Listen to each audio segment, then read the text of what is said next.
Good morning students. आशा करता हूँ कि आप सब लोग स्वस्थ एवं सुरक्षित होंगे। पिछली कक्षा में हम लोगों ने महात्मा गांधी के अनुसार शिक्षा के उद्देश्य पढ़े थे। आज हम उसी के आगे शुरू करते हैं महात्मा गांधी के अनुसार शिक्षा का पाठ्यक्रम। तो इन्होंने जो बेसिक शिक्षा योजना का प्रस्ताव दिया था उसमें 7 से 14 वर्ष तक के छात्रों को निर्धारित किया गया था।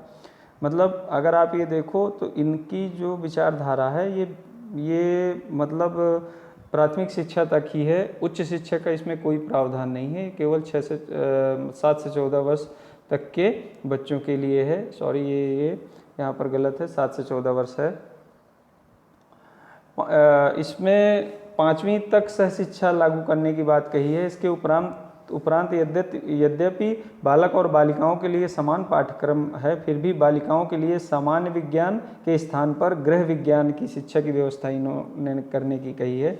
और पाठ्यक्रम में कुछ विषय रखे हैं, जिसमें सबसे पहले पाठ्यक्रम में ये इन्होंने कहा है कि शिक्षा का माध्यम मातृभाषा हो। आप ये देखो कि इनका ये कहना है कि पाठ्यक्रम जो हो वो जो शिक्षा का माध्यम हो वो मातृभाषा हो। मातृभाषा इसलिए कहा है क्योंकि जो बचपन से बच्चा जो है वो मातृभाषा में इंटरेक्शन करता है या संप्रेषण करता है, तो अगर उसी भाषा में अगर शिक्षा दी जाए तो उसको समझने और अपने विचार अभिव्यक्ति में आसानी होगी।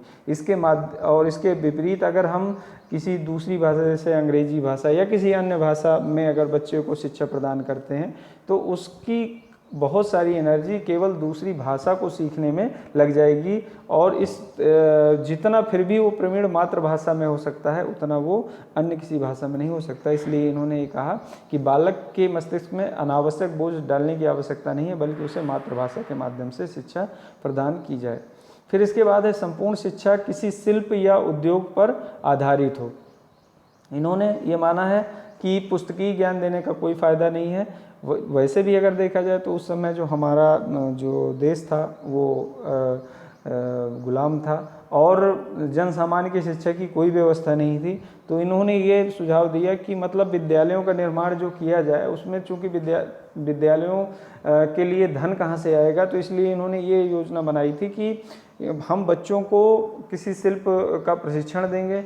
वहाँ पर बच्चे उनका विभिन्न क्राफ्ट के माध्यम से विभिन्न तरह की वस्तुओं का निर्माण करेंगे और वो वस्तुएं मार्केट में बिकेंगी और उन वस्तुओं के बेचने से जो पैसा आएगा उससे विद्यालय के खर्च चलेंगे।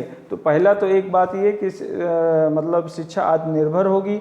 दूसरा एक बात उसका प्रमुख वजह ये थी कि इनका ये मानना था कि मतलब शिक्षा जो है वो बेरोजगारी के विरुद्ध एक बीमा जैसे होनी चाहिए। यानी इनका ये मानना है कि शिक्षा ग्रहण करने के बाद छात्र बेरोजगार ना घूमे, और वो अगर किसी शिल्प या उद्योग का अगर उसे प्रशिक्षण होगा तो वो आगे चलकर अपनी जीविका कमा लेगा। तो अगर इन्होंने ये कहा है कि जो संपूर्ण शिक्षा है वो किसी शिल्प या उद्योग पर आधारित हो। फिर इसके बाद है शिल्प का चुनाव छात्रों की योग्यता, आवश्यकता और क्षेत्रीय आवश्यकता के आधार पर किया जाए। अब यहाँ पर ये कहा है योग्यता से ऐसे यहाँ पर यह है कि जैसी उसकी मानसिक और शारीरिक आयु हो उसके अनुसार मतलब शिल्प का चुनाव किया जाए। जैसी आवश्यकता हो उसके आधार पर किया जाए। क्षेत्रीय आवश्यकता के आधार पर किया जाए, यानी जहाँ वो कच्चा माल आसानी से मिल सके और वो जो बना हुआ माल है वो मार्केट में बिक सके, इस आधार पर शिल्प का चुनाव किया जाए।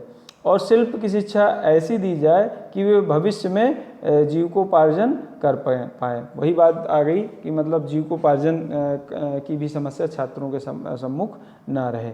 फिर इसके बाद जो आते हैं जो पाठ्यक्रम के विषय हैं उसके अंतर्गत सबसे पहले है मातृभाषा है, व्यवहारिक गणित है, संगीत है, चित्रकला है, सामाजिक विषय के अंतर्गत इतिहास, भूगोल, नागरिक शास्त्र वगैरह है। सामान्य विज्ञान के अंतर्गत वनस्पति विज्ञान, प्राणी शास्त्र और रसायन शास्त्र है।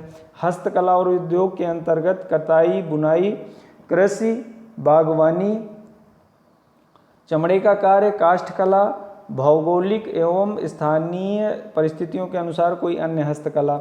इसके अलावा स्वास्थ्य विज्ञान है। स्वास्थ्य विज्ञान के अंतर्गत स्वच्छता, व्यायाम, खेलकूद, हिंदुस्तानी ये विषय उनके लिए है जिनकी मातृभाषा हिंदी नहीं है। इनके पाठ्यक्रम में अंग्रेजी का कोई स्थान नहीं, इन्होंने अपने पाठ्यक्रम में अंग्रेजी को स्थान नहीं दिया है। इसके बाद आते हैं शिक्षण विधि पर। तो शिक्षण विधि के लिए इन्होंने ये कहा है कि जो शिक्षण विधि हो वो पुस्तकीय ना होकर क्राफ्ट आधारित हो, और इन्होंने शिक्षण विधियों के चुनाव के पहले कुछ सिद्धांत दिए हैं। कोई नए सिद्धांत नहीं है, लेकिन फिर भी कुछ कहे हैं सिद्धांत, तो वो हम लोग देख लेते हैं कि उसके आधार पर ही शिक्षण विधियों का चुनाव होना चाहिए।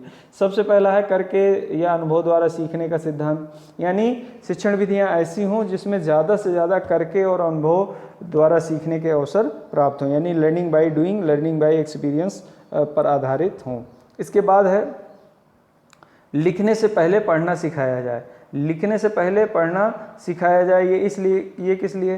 क्योंकि अगर आप ये देखो तो छात्रों का अपनी कर्मेंद्रियों पर नियंत्रण, जैसे मनोविज्ञान में पिछले सेमेस्टर में आप लोगों ने पढ़ा था कि जो हमारा एक सिद्धांत है ना, जो केंद्रीयता का सिद्धांत, कि हमारे केंद्र से जो अंग जितनी दूर होता है उस अंग पर नियंत्रण सबसे बाद में मिलता है। तो जो बालक होता है उसके लिए लिखना ज़्यादा कठिन क्रिया है पढ़ने की अपेक्षा। तो इसलिए इन्होंने कहा कि बालक को पहले पढ़ना सिखाया जाए, फिर लिखना सिखाया जाए, क्योंकि जैसे जैसे वो बड़ा होगा फिर वो लिखना भी सीख जाएगा। इसके अलावा वर्णमाला के अक्षर सिखाने से पहले ड्राइंग सिखाई जाए, यानी लिखने का जो प्रशिक्षण दिया जाए उसके पहले उसे ड्राइंग सिखाई जाए, यानी उसको केवल चित्र बनाने के लिए कहा जाए कि चित्र बनाओ। धीरे धीरे वो मतलब जो कलर पेंसिल है या जो ब्रश वगैरह है उसको पकड़ना सीख जाएगा धीरे धीरे, और बाद में वो अक्षर बनाना भी सीख जाएगा। फिर इसके बाद है सहसंबंध, विषयों में सहसंबंध। इन्होंने कहा कि जब भी विषयों को पढ़ाया जाए तो उनको सहसंबंधित करके पढ़ाया जाए। ये सिद्धांत तो आप बहुत बार पढ़ चुके होंगे, विषयों में सहसंबंध, यानी जब भी कोई विषय पढ़ाएं तो उसको दूसरे विषय से सहसंबंधित करके उदाहरण दें, ताकि बच्चों में ये समझ विकसित हो कि दरअसल सारे विषयों में एकीकरण है। ये सुविधा की दृष्टि से अलग अलग विषयों या अलग अलग टॉपिक में डिवाइड किए गए हैं, लेकिन सारे ज्ञान में एक एकीकरण है, और उसको आपस में सहसंबंधित करने से उसको भविष्य में जनरलाइज करने में या सामान्यीकरण करने में सहयोग मिलेगा। तो इसके अलावा इन्होंने शिक्षण विधि, इन सिद्धांतों के आधार पर इन्होंने शिक्षण विधि की जो बात कही है उसमें आती है सबसे पहले अनुकरण विधि। तो अनुकरण विधि को इन्होंने भौतिक विकास और आध्यात्मिक विकास दोनों विकास के लिए अच्छा माना है। इनमें जैसे अगर आप ये देखो कि जैसे हम आचरण जो भी होता है, व्यवहार हम जो सीखते हैं वो अनुकरण विधि से सीखते हैं। खेल कूद है, विज्ञान के प्रयोग वगैरह हैं, तो ये सारे हम किसके माध्यम से सीखते हैं? अनुकरण विधि के माध्यम से। पहले शिक्षक इनको करके दिखाता है और फिर छात्र उनका अनुकरण करता है। और आध्यात्मिक उन्नति भी इसी के माध्यम से प्राप्त की जा सकती है, अच्छा आचरण भी इसी के माध्यम से सिखाया जा सकता है। फिर इसके बाद है मौखिक विधियों के अंतर्गत आता है व्याख्यान विधि और वाद विवाद विधि। तो व्याख्यान विधि जैसा कि आप पूर्व कक्षा में भी पढ़ चुके हैं, बार बार हम लोग इसको पढ़ चुके हैं कि व्याख्यान विधि एक प्रमुख विधि है जिसमें मौखिक रूप से किसी विषय की व्याख्या की जाती है, व्याख्यान दिया जाता है। फिर इसके बाद वाद विवाद है, तो इसके अंतर्गत आप जानते हो कि इसमें किसी टॉपिक पर पक्ष विपक्ष में इसमें डिस्कशन होता है, तो ये भी एक प्रमुख विधि है। इसके बाद जो ये प्रमुख विधि है श्रवण मनन निधिध्यासन विधि। ये विधि बहुत प्राचीन विधि है, वैदिक काल में भी इस विधि का प्रयोग होता था। तो इसमें इन्होंने ये जो विधि है तो श्रवण मनन निधिध्यासन, इसमें दरअसल 3 क्रियाएं होती हैं। मतलब इसमें छात्र, जैसे शिक्षक कुछ बताता है तो छात्र उसको सुनता है, फिर उसको मनन करता है यानी चिंतन करता है, और निधिध्यासन मतलब उसको अपने ऊपर लागू करता है यानी अप्लाई करता है। और इसके बाद अगर हम ये देखें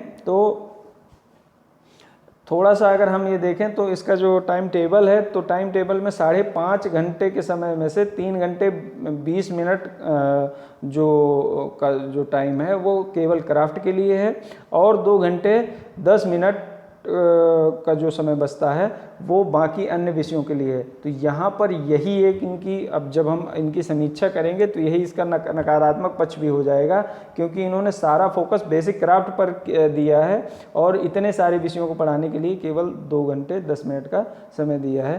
तो आज की कक्षा में इतना ही। अगली कक्षा में हम लोग इसके आगे का अध्ययन करेंगे। आपका दिन शुभ हो। धन्यवाद।